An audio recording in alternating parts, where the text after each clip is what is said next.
Général, vous êtes le ministre de la Sécurité et de la Protection civile au Togo.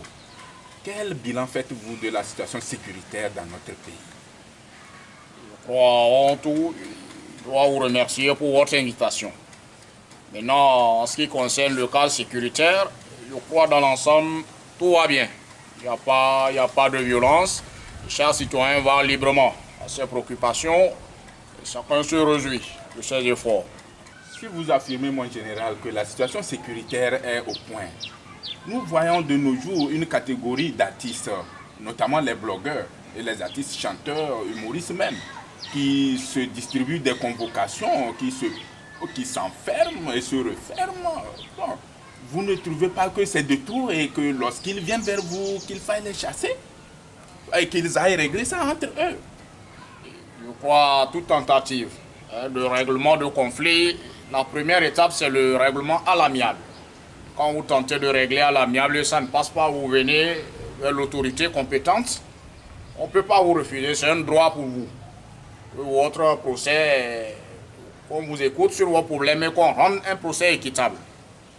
Alors, avant de continuer, il faudrait préciser que ni la Bible ou le Coran ne précise dans aucun de ces versets qu'il faut insulter son prochain nécessairement avant d'avoir de l'argent ou d'avoir des moyens pour survivre.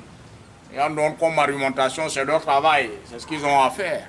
Si vous voulez le Bien faire... évidemment, mon général, de ça ils vivent. Effectivement, ils vivent de ça, mais il faut le faire d'une façon professionnelle, conventionnelle. Hein?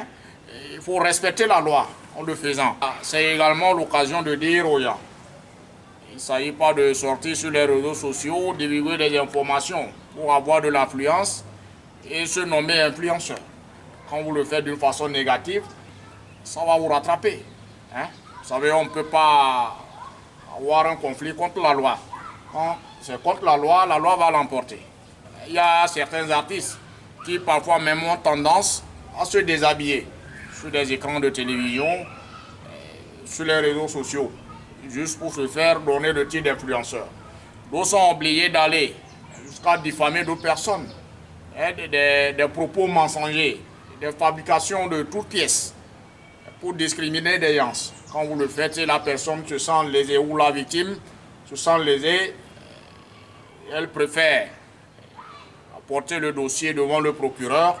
Ah, c'est la loi de trancher. On ne pourra rien faire. Ok, monsieur le ministre, si on compare notre pays à d'autres pays, les pays voisins, on voit que leurs artistes, ils sont unis.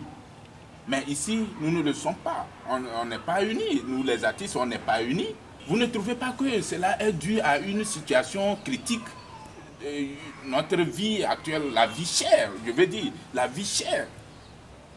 Si la vie est chère au Togo, elle est chère pour tout le monde. Ça, vous devez le retenir. Et l'union des artistes est très importante. Et il y a un adage qui dit quand on est unis, on est plus fort. Je crois qu'il n'y a pas de raison à donner à ne pas s'unir. Nous l'avions toujours souhaité. Quand vous faites quelque chose dans un même dynamisme, Excusez-moi, monsieur le ministre, je prends l'exemple banal des porcs affamés qui sont dans le parc. Vous ne voyez pas qu'ils s'entretuent parce qu'ils sont affamés? S'ils sont affamés, ils doivent chercher à manger.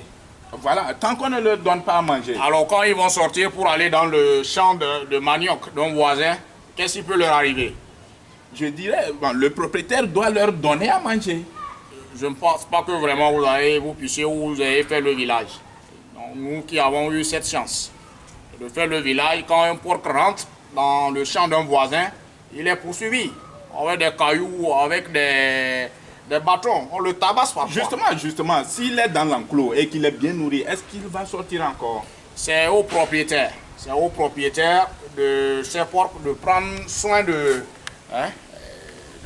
ces porcs pour qu'ils n'aillent pas faire des dégâts dehors. Justement, monsieur le ministre, nous sommes dans un enclos nommé le Togo. On a aussi un propriétaire. S'il ne nous donne pas à manger, on fait quoi? Vous voulez dire quoi? Qui selon vous est le propriétaire? Excusez-moi, j'ai entendu un citoyen dire la dernière fois qu'à un moment donné, on va vendre le Togo et nous partager de l'argent.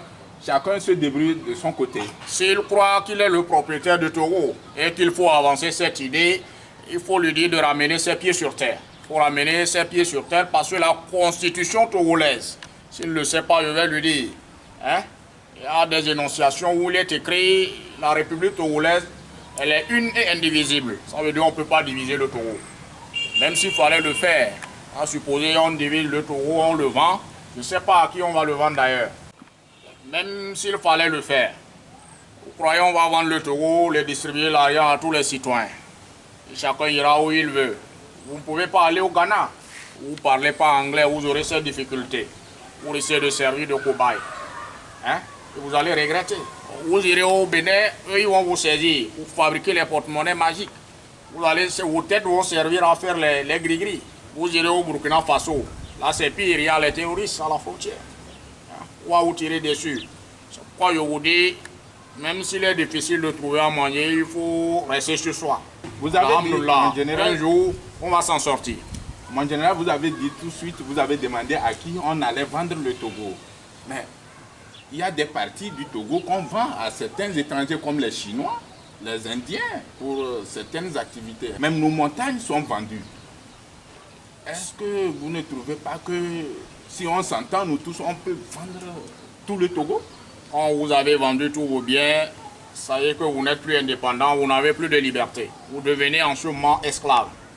Pour éviter le pire, de vivre l'esclavage, c'est mieux de conserver son patrimoine ou ses biens. Donc aucune terre togolaise, aucune portion du Togo ne sera vendue. Merci mon général, nous sommes pratiquement à la fin de l'entrevue. Votre mot de fin?